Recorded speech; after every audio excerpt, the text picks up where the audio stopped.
Hello boys, hello girls, this is Mr. Lucero and we're going to start a new class with a new video. So let's start. Listen, in this part we're going to start working with culture, no? American Sign Language, and there are 10 pictures, no? 10 hands, no? Showing your fingers, no? And in this case they are talking about sign language, no? It's for example when a person can talk, no, and they talk with signs, no, with your hands, with symbols, no. Now let's see, what is this? This is on page 127. Okay, what are you going to do? The activity here is this: you are going to read about the American Sign Language, and then you are going to answer those activities. Number one, read and listen the text, then write true or false, okay, according to the information. Number two, what do you know about sign language in your country? Find as much information as you can about it. No, this is personal. Number three, would you like to learn your country's sign language? Why or why not? For example, what do I know about sign language in Peru? Well, it's a way for communicating with people that it's impossible to talk or maybe to listen. No? I would like to listen to, yes, why not? I would like to to learn how to talk with signs. Okay? It's another way of communication. Now let's see. We're going to listen to, okay? Pay attention. Unit 8, Track 73, Activity 1. American Sign Language. American Sign Language, ASL, has been one of the primary means of communication for the hearing impaired since the 1800s. At that time, Thomas Hopkins Gallaudet, an American deaf educator, helped develop a language and co-founded the first institution for the education of the deaf in the U.S., which is now known as the American School for the Deaf. Millions of Americans use sign language as their native language. The deaf community is very large, and the chance to interact in their own language is very important for them, especially if you understand that the language you speak represents your country's identity. Those who use sign language also love to see their language used before their eyes. Besides, sign language can help bridge the gap between those who can hear and those who are hearing impaired. Nowadays, the practice of teaching hearing children sign language is becoming popular all over the country. Studies have shown that learning ASL brings many educational benefits, such as having the opportunity to gain cultural heritage of the deaf community, which includes various forms of cultural expressions, such as visual poetry, theater, and folklore. Another key factor is learning about values, beliefs, social and educational aspects of the deaf community, which will certainly help understand other cultures as well. Okay, class, this is being our culture activity. So, what do you have to do? I repeat once again. If you pay attention, well, true or false, number one. ASL has been the only means of communication of the hearing inspired for a long time. True or false? Thomas Hopkins Gallaudet, whose son was deaf, helped develop a language for the deaf community. True or false? Sign language can help bridge the gap between those who can hear and those who are hearing inspired. D. Nowadays, the practice of teaching hearing children sign language is not popular in the country. E. ASL provides no educational benefits. True or false? So if you couldn't listen to the activity very well, you can repeat the audio. There is no problem. Okay? Then, number 2 and number 3 are personal. Okay, are personal. So it depends on you. Your answers depends about what's your opinion. Okay, it's not in group. This is going to be repeat personal. Well, this is the activity on 192.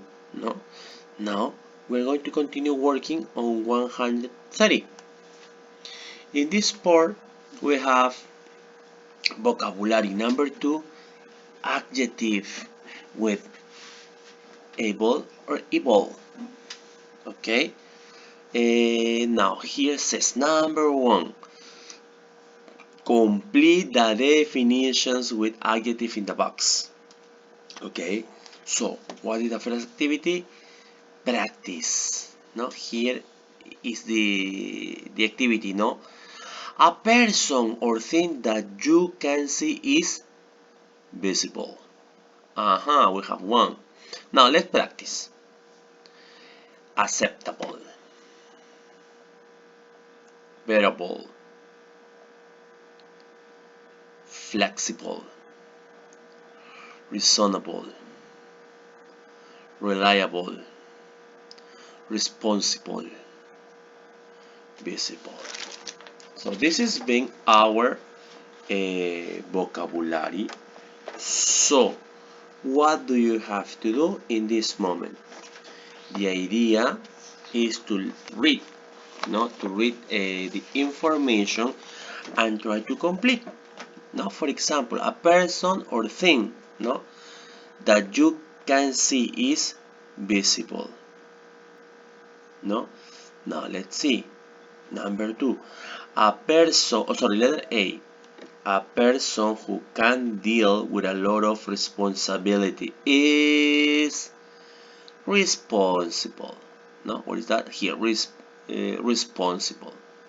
So here, a person you can rely on is reliable. Reliable. C. A person whose reason is reasonable. Reasonable here. D. A person who adapts quickly to new situation is adapt. A person who adapts quickly to new situation. Flexible.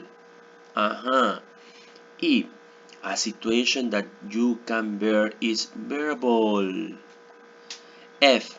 A situation or thing that you can accept. Acceptable. Okay, the answers is here, no? With the vocabulary. Okay, so maybe there could be a problem, no? And what is that problem? That common problem in your case, maybe what do this vocabulary mean? Okay, what do this vocabulary mean? For example, acceptable. It's like, for example, I say, okay, boys, girls, you are going to have an exam, so the idea is to try to get an acceptable mark. For example, acceptable is A in letters. For example, in numbers, acceptable is 13. Acceptable. Okay? Verbal. What is verbal? Any idea? For example, the activity was here. A situation that you can bear is bearable. It's like, for example, maybe you get B. Okay, you get B, but with all your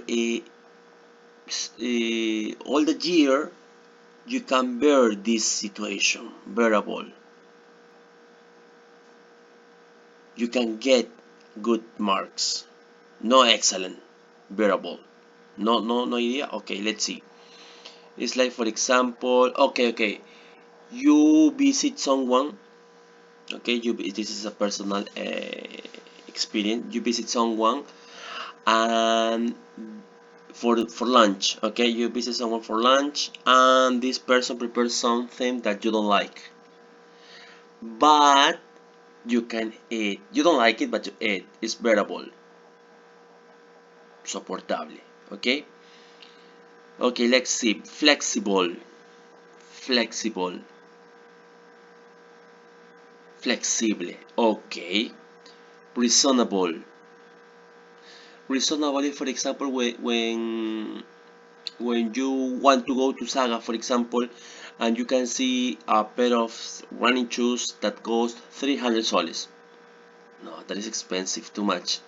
For me, for your teacher, for example, 100 soles is reasonable. Okay, reasonable. 100 soles, 80 soles is reasonable. Yeah, like in Spanish, razonable, perfect. Reliable, reliable. What is reliable? Hmm? No idea. Reliable, for example, is okay. Imagine you have a problem. You need money, but you don't ask everybody, no, because oh no, it's embarrassed, no. Rocha, okay. So you ask your best friend because it's reliable. Please don't say anything. Yeah, it's a secret. Okay, no problem. Okay, I pay you tomorrow. Okay, no problem. Thank you. Confiable. Okay, responsible. Similar to Spanish. Okay, when you do your activities, your homework, you're responsible. Visible, visible. For example, it's visible to when you see somebody or something. Okay, this is our vocabulary. Now let's see. Number 2. Match the adjective from activity 1 is here with their opposites in the box. The opposites. For example, let's say acceptable. Unacceptable. Acceptable is positive. Unacceptable, negative. Okay, perfect. Variable. No, variable. Unvariable. The opposite. Remember, soportar, insoportable. For example, that teacher is unbearable. He's speaking in English. I don't understand. Okay, as an example. Flexible, inflexible. So an or in. Okay, in this case, inflexible. Reasonable, unreasonable. The opposite. Okay. Reliable, unreliable. Responsible, irresponsible. No, it's an e, no in e. Responsible. Visible, invisible, or like in Spanish, no? Invisible, invisible. Okay, this activity is going to do it in groups, so here is a little help for you. Activity number 4. Complete the sentences with a word from activity 2. No those, okay? Could be affirmative and negative, okay? Lucy never does anything she says she will do. She's very unreliable. Okay, unreliable. Okay, remember, could be those or the mixture of affirmative or negative. Just read. For example, we complain because their behavior was, and they completely destroyed the house. I'm going to help you. Irresponsible, unacceptable. B. The magician made the rabbit. You couldn't see it at all. You couldn't see. Invisible. Invisible. Let's continue. This situation is awful. It's really I just can't tolerate it anymore. Unbearable. D.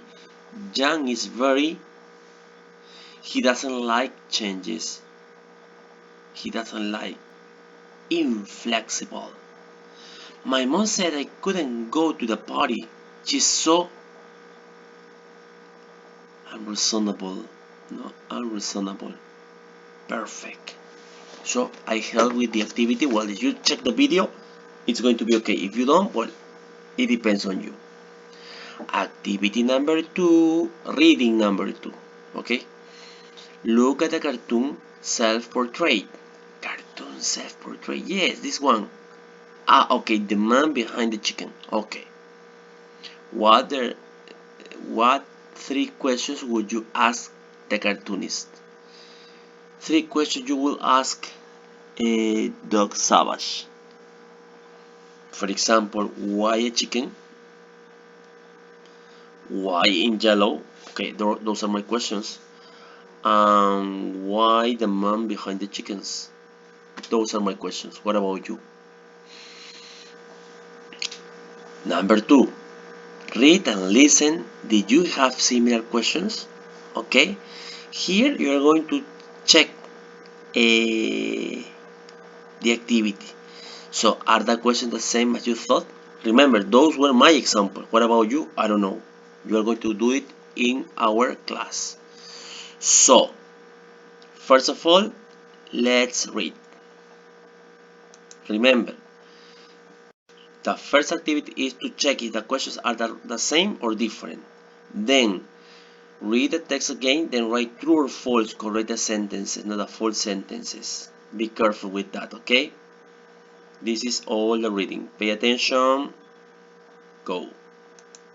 Unit 8, Track 75, Activity 2. The man behind the chickens. Cartoonists are some of the most adaptable and creative people when it comes to communicating a complex idea in a small space. Doug Savage is best known for his Savage Chickens webcomic. Each cartoon is drawn on one single sticky note. Here, he tells us all about himself. Why do you draw chickens? I drew cartoons a lot when I was younger, but when I started working in an office, I slowly lost the ability to draw. When I started drawing cartoons again, chickens were the only thing that I remembered how to draw. When did you start drawing chickens? I started drawing the chickens in autumn 2004, and I began posting them online in January 2005. Why did you decide to start a webcomic? I wasn't enjoying my office job because it wasn't very creative, so I was looking for some sort of artistic activity. A lot of people were starting blogs at the time. I thought it would be fun to create one too, so I started putting my comics on the web. Did you read comics when you were younger? Yes, I did. As a child, I read all the comic strips I could find at the local library, especially Peanuts. I've always enjoyed authors who combine art and storytelling, such as Richard Scarry, Dr. Seuss, and Raymond Briggs. What do you draw on? I draw on actual yellow sticky notes, just like the ones you can find in an office. Then I scan them and edit the images on the computer. What inspires you? Everything, but mostly human behavior. People are so funny, and the world can be a very silly place. What has been your biggest achievement so far? A collection of my cartoons has been published in a book, which is incredible, but I'm also very proud of all the work that I've created over the past few years. I'm amazed that I've drawn over 1,600 cartoons. What are your plans for the future? I hope to publish more books and do more animation, and I'm always experimenting with new techniques, so I'd like to try more painting and maybe even write a graphic novel. I want to keep trying new things. Well, this was the reading activity. So what do you have to do?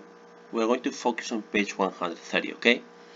Listen, try to check your ideas, no? If your ideas were correct, no, or not, and then read the sentences. For example, letter A. Doug Savage has created a webcomic. True or false? B. Doug had a creative job. True or false, according to the reading. C. He has always read comics. True or false? D. Doug draws his cartoons on the computer. True or false? He has drawn 1,000 cartoons. True or false? Okay? Well, this is going to be our activity. Well, try to check the videos. Is that best for you? Thank you very much.